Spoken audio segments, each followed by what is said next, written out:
Hello guys, আসসালামু আলাইকুম।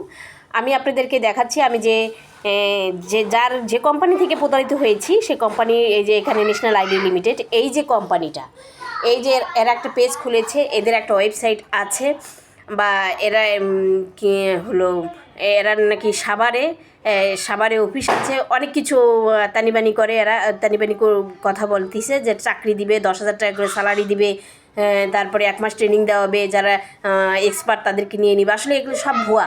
তারা শুধু টাকা কীভাবে মানুষের কাছ থেকে টাকা হাতিয়ে নিবে এই চক্র তারা বসেছে। আমি দয়া করে বলবো, যারা পুলিশ প্রশাসন আছেন তারা দয়া করে এই বাংলাদেশি তরুণ সমাজকে রক্ষা করুন। হাজার হাজার মানুষ এখানে টাকা দিচ্ছে এবং তারা কোটি কোটি টাকা হাতিয়ে নিচ্ছে। এই কোম্পানিগুলো হচ্ছে মিথ্যাচার করে মানুষের কাছ থেকে কোটি কোটি টাকা হাতিয়ে নিচ্ছে।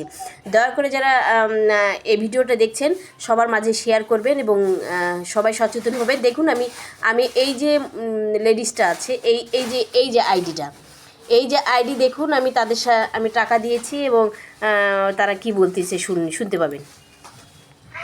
দেখেন আপু, আপনি 2,000 টাকা দিয়েছেন, তাই না? প্রথম হচ্ছে 1,500 টাকা দিয়েছেন, আর এই যে এখন 500 টাকা দিয়েছেন, 2,000 টাকা হয়েছে। আপনার ফ্যামিলি অসুস্থ, সেটা তো আপু কোম্পানি বুঝবে না, বা আমার হাতেও কিছু না যে আমি এটা বুঝবো।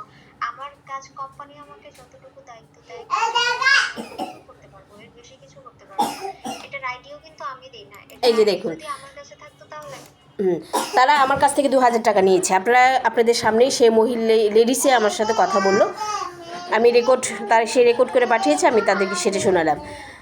এই যে আমার কাছ থেকে 2,000 টাকা নিয়েছে, 3,000 টাকা দেওয়ার কথা ছিল। আমি যখন শুনতে পেলাম তারা প্রতারক, তখন আর টাকা আমি দেওয়া বন্ধ করলাম এবং আমি বললাম আমাকে শেখানোর পর চাকরি দেন, তারপরে আপনারা চাকরি পাওয়ার পর আপনারা কেটে নেবেন।